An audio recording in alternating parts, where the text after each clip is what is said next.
Oi, gente bonita. Esse ano, né, 2020 tá difícil da gente superar um monte de coisa. A gente conseguiu superar o final do Reino Animal. Estamos na aula 3 e a última aula de Reino Animal. Demorou, mas chegou ao fim. Antes de começar a aula, já vou pedir desculpa para vocês, porque eu tô com aquele problema de novo dos slides ficaram passando sozinho e dessa vez eu não vou conseguir regravar a aula. Então, vocês vão ter que ter um pouquinho de paciência, porque eu vou voltando conforme ele passar, tá? É, a gente falou de poríferos até equinoderma já, né? Então, na primeira aula a gente falou de poríferos, quinidários, plateumintos e nemateumintos. Na aula de reino animal 2 a gente falou de moluscos, anelídeos, artrópodes e equinodermas. E agora nessa aula a gente vai falar de cordados. A gente vai falar de peixes, anfíbios, répteis, aves e mamíferos, mas a gente vai dar uma introduçãozinha antes e falar de outros animais que também são dos cordados e não fazem parte desse grupo, tá bom? Então vamos lá. Os cordados, a gente tem alguns invertebrados marinhos que são cordados e todos os vertebrados são cordados. Então vamos lá. Nem todos os cordados são vertebrados, porque a gente tem alguns cordados que são invertebrados, mas todos os vertebrados são cordados. E aí, o que você faz para ser um cordado?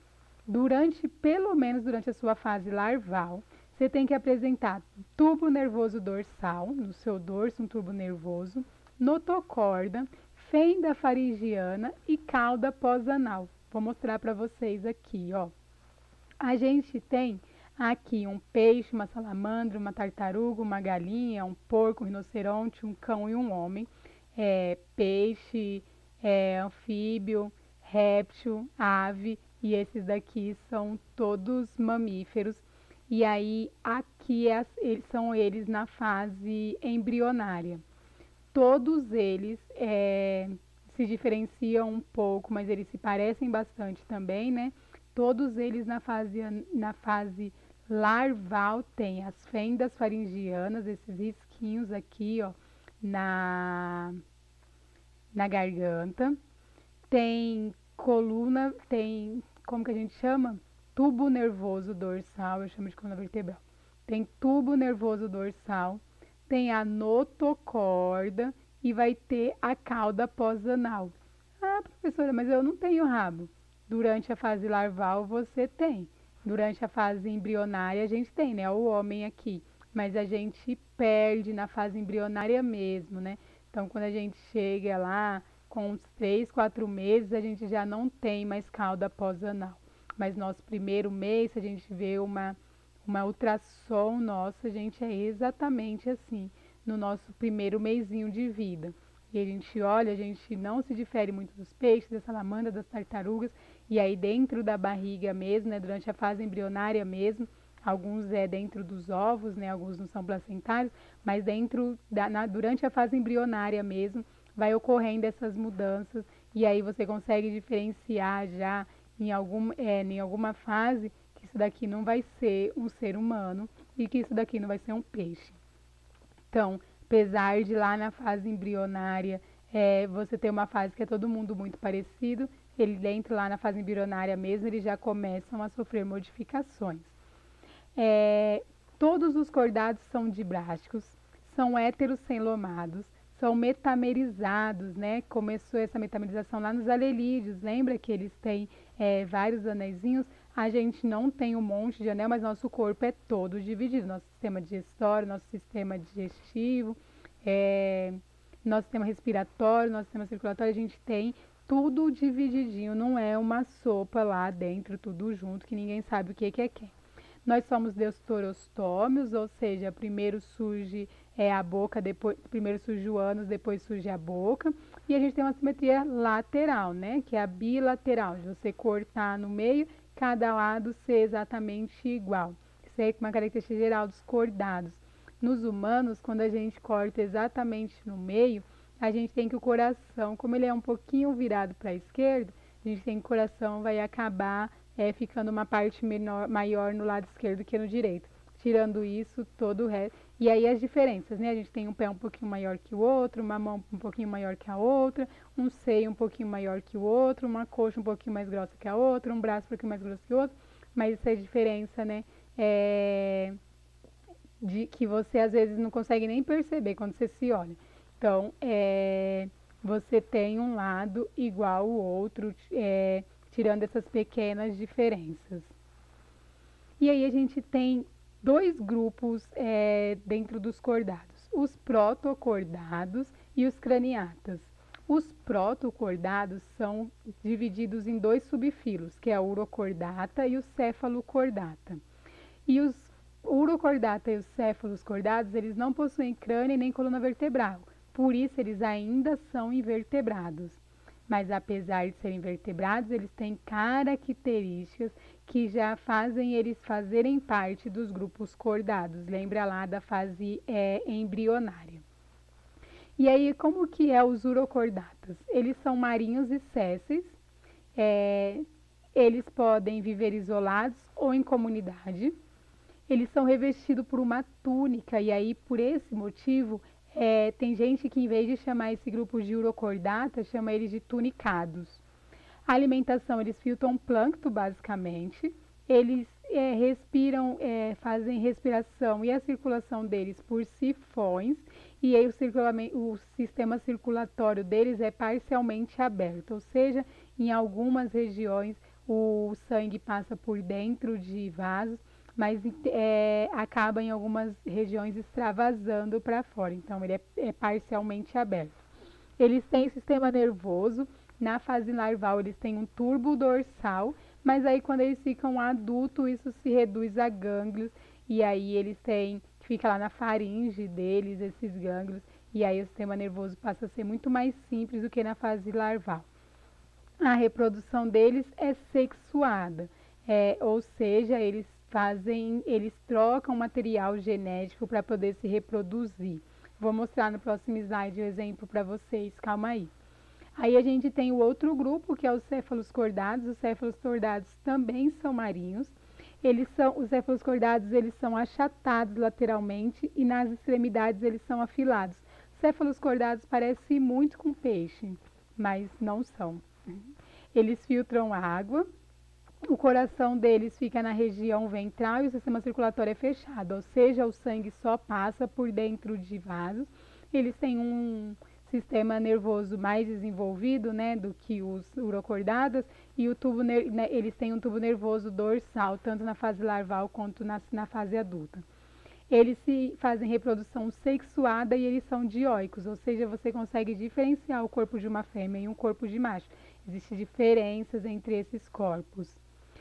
Aqui os exemplos, então, as salpas e as assídias são urocordato e o anfioxo é um cefalocordato.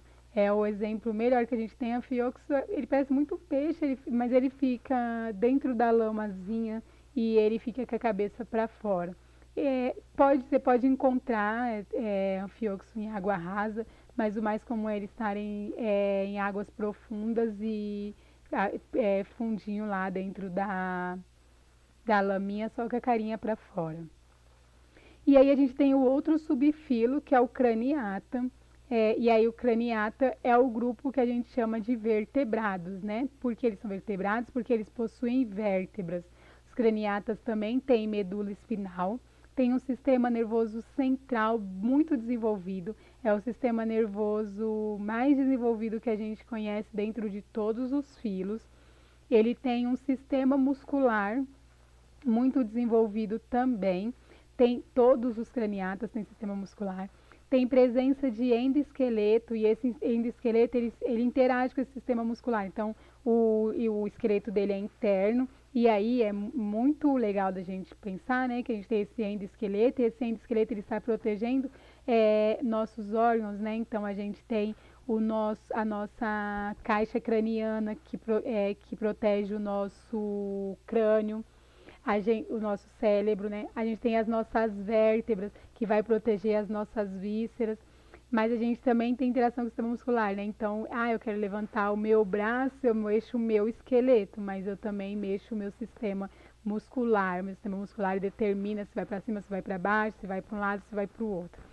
E aí eles possuem tecidos, que é o conjuntivo epitelial, o vascular, o muscular e o nervoso. Quando a gente voltar, a gente vai falar sobre esses tecidos e depois a gente entra nos nossos sistemas. São as aulas mais legais.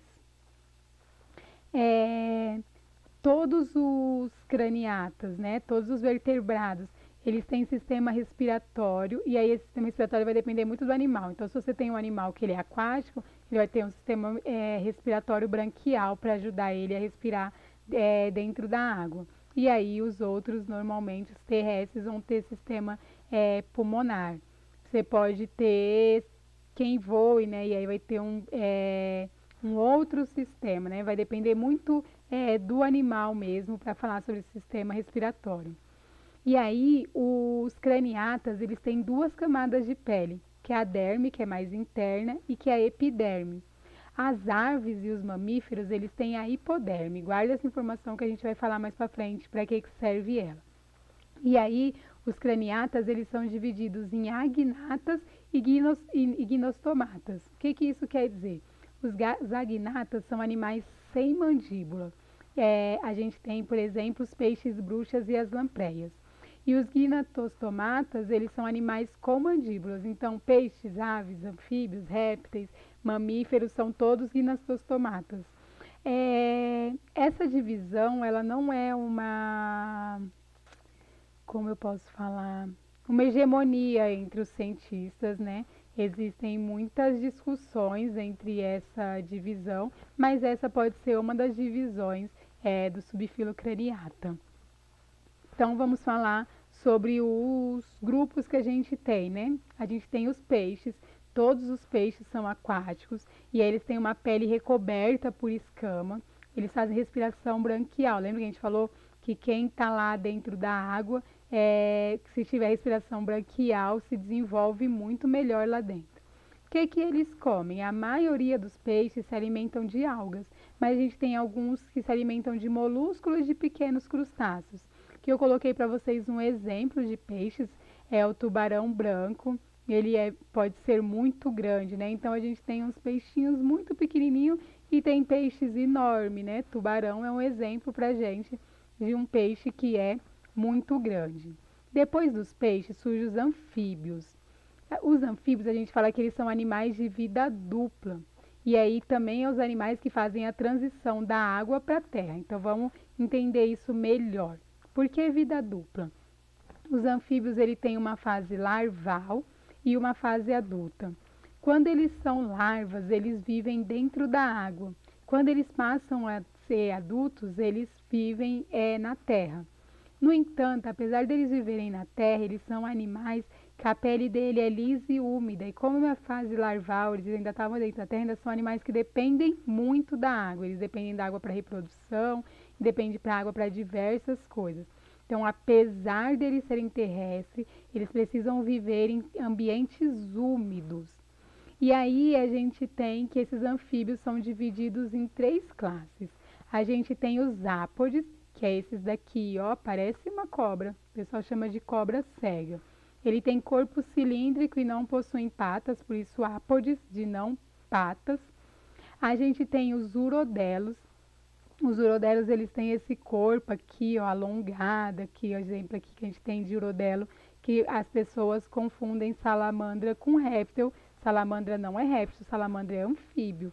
Ela tem esse corpo alongado, as patinhas dela é na lateral do corpo e a cauda dela é bem longa.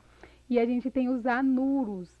Os anuros têm patas e não têm caudas. Quem é dos grupos dos anuros? Os nossos famosos sapo perereque,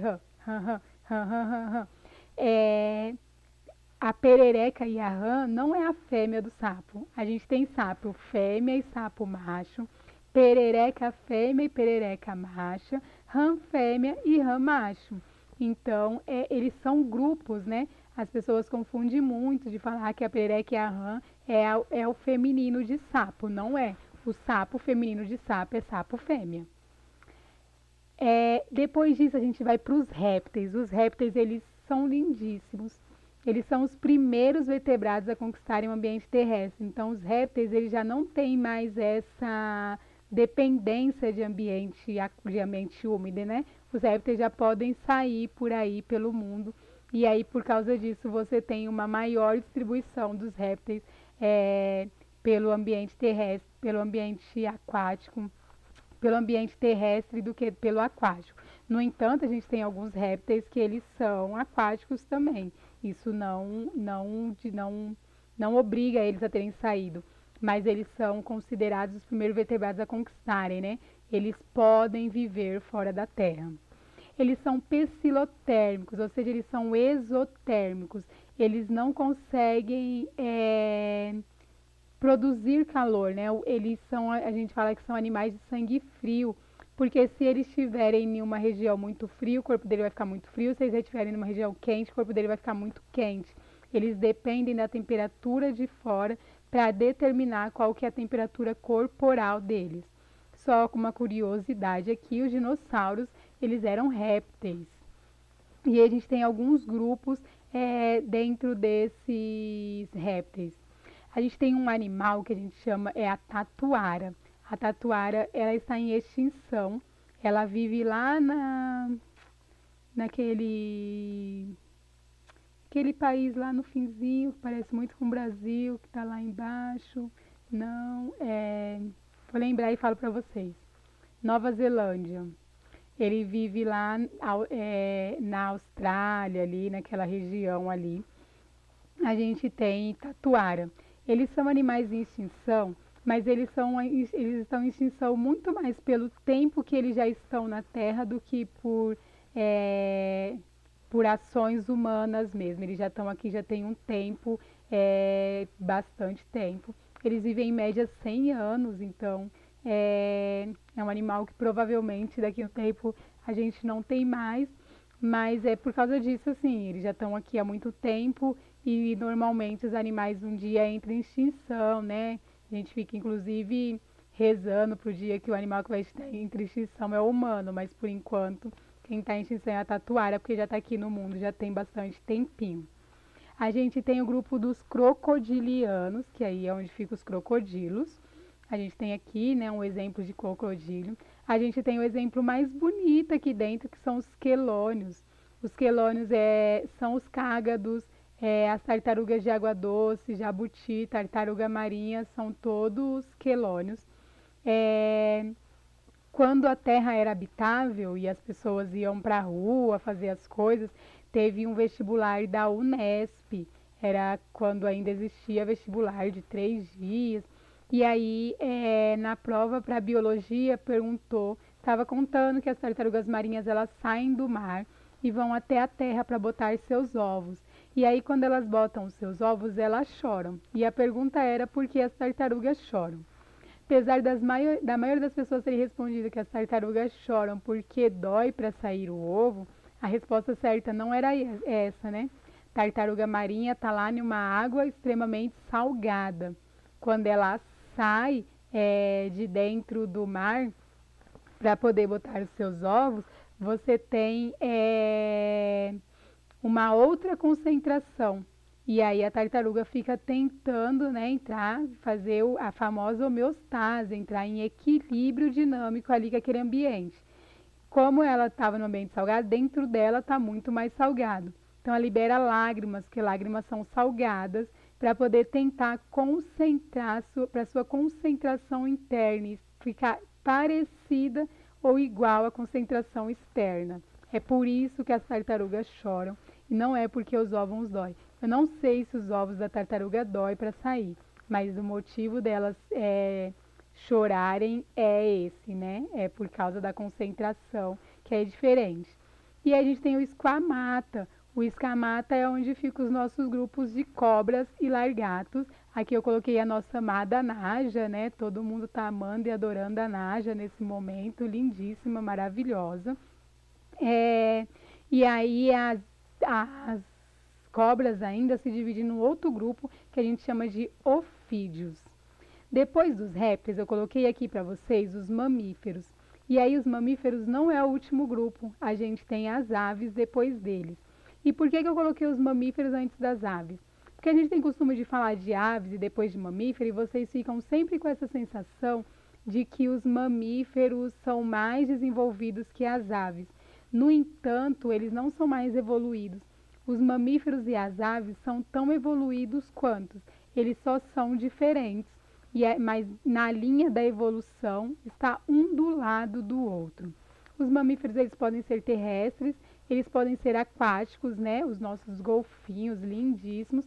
Eles podem ser voadores. A gente tem, por exemplo, como que é o nome daquele? A gente está ferrado por causa dele? Morcego. Morcego são mamíferos voadores. E aí eles podem viver em sociedade. Eles podem não. Os mamíferos eles normalmente vivem em sociedades e eles têm cuidado parental. O que que é isso? Os pais, eles cuidam dos filhos até eles conseguirem se desenvolver e viverem sozinhos. Então, isso não acontece só com os humanos. Você normalmente tem cuidado parental em todas as espécies dos mamíferos. Uma outra curiosidade aqui sobre os mamíferos é que eles são os únicos animais que brincam. Então, se você for num parquinho e ver um golfinho feliz, provavelmente ele está brincando mesmo. Mas as pessoas falando que estão brincando com cobra, com crocodilo, eles não estão brincando, porque eles não brincam, eles não têm essa capacidade de brincar, né? Os mamíferos têm presença de pelos, então todos os mamíferos têm pelo no corpo. Ah, professora, a baleia não tem pelo? Tem sim. Em volta do focinho dela tem bastante pelinho. Só ali o resto do corpo é todo liso, mas elas têm pelos.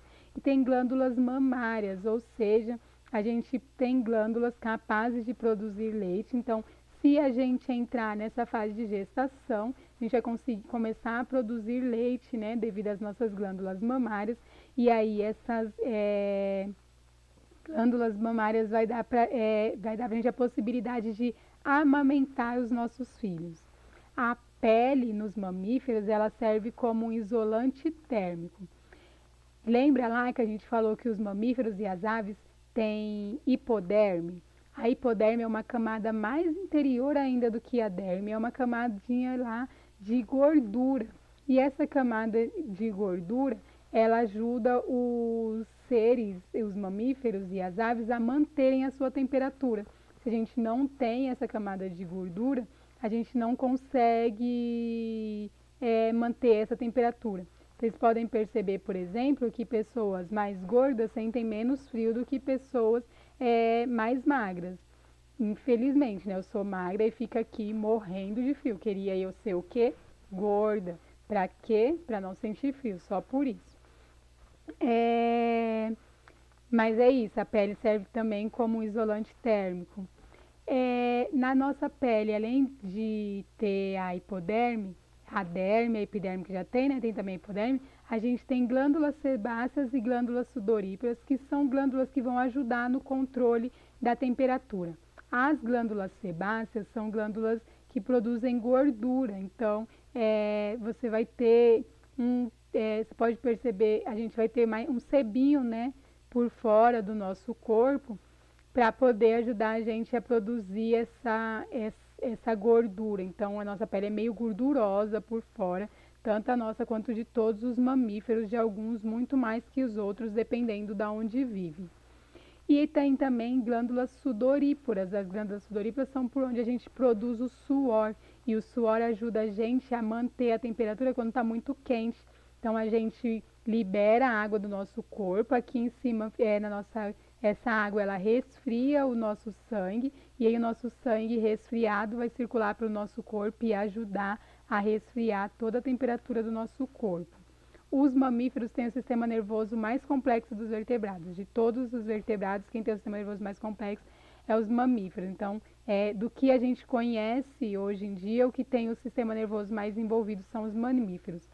Os mamíferos eles podem ser divididos pela forma como eles têm os filhinhos deles. Então, a gente tem os monotremados, que são mamíferos que botam ovos, mas apesar deles botarem ovos, a maior parte do tempo os ovos ficam dentro do corpo, e depois que eles botam esses ovos, já quase na hora de eclodir mesmo esses ovos, a gente tem o exemplo do unicórnio não existe. Senhor, vou lembrar o nome dele e já falo. A gente tem os marsupiais, que são os animais, ornitorrinco, o nome dele, né? A gente tem os marsupiais, que são os organismos que é a reprodução, que a gestação ela começa dentro do organismo da mãe, ela tira o filho, mas esse filho não está pronto ainda, e aí ele termina, né, o seu desenvolvimento dentro de uma bolsinha. A gente tem como exemplo os camundongos, os coalas, fazem isso. E a gente tem os placentários. Os placentários é quem o filho vai se desenvolver lá dentro da placenta, e aí só vai nascer mesmo quando estiver prontinho. Tem exemplos de macaco, de cachorro, de gato, de ser humano, todos eles são placentários. E aí, por último, mas não menos importante, a gente tem as aves. As aves, como eu já disse, elas são homeotérmicas. O corpo dessas aves é revestida por penas, então todas as aves têm penas. Elas têm uma pele queratinizada, ou seja, tem queratina na pele. Ela tem glândulas urupigianas e essas glândulas produzem um olhinho. Vocês já viram aqui em cima da cabeça de galinha, de avestruz, sei lá o que vocês andam vendo? Eles têm bastante olhinho aqui em cima. Eles têm um órgão que se chama siringe, que é um órgão fonador. Isso faz com que eles produzam som. Então, normalmente as aves elas cantam, e aí elas cantam para demarcar território, elas cantam para se reproduzir, elas cantam por uma série de coisas. As aves são ovíparas, né? Elas produzem ovos, e aí dentro desse ovo a gente tem lá a gêmea clara, e aquilo é para ajudar na alimentação dessas aves durante o desenvolvimento delas. A gente pode dividir as aves em ratitas e carinatas. As ratitas, as asas delas são atrofiadas ou é ausente, e aí elas não têm externo, né? Elas têm externo, mas no externo delas não tem quilha, e aí elas não podem voar. Um exemplo de ave que não voa, por exemplo, é o avestruz. E a gente tem também as carinatas. As carinatas elas apresentam asas bem desenvolvidas, ela tem externo com quilha, e aí essa quilha, né, aquele peitoral para elas para fora, assim, que ajuda elas nesse voo. É muito importante, né? A maioria das aves elas voam. Era isso que eu tinha para falar para vocês. Agradeço muito por esse bimestre. Peço desculpa por alguma coisa, mas agradeço vocês por tudo. Peço que vocês terminem essa atividade logo, né? Vocês já estão no final da atividade, só tem mais 5 quadrinhos para fazer. Terminem logo, descansem. Aproveitem esse tempo para vocês descansarem, cuidem da saúde mental de vocês, se cuidem, e a gente volta logo, né? Agosto já está aí, então aproveita esse tempo para descansar, para meditar, para dançar, seja o que vocês conseguem fazer na casa de vocês, exercício físico, mas se cuidem. Nesse momento é muito, muito, muito importante que vocês se cuidem, gente. Beijos!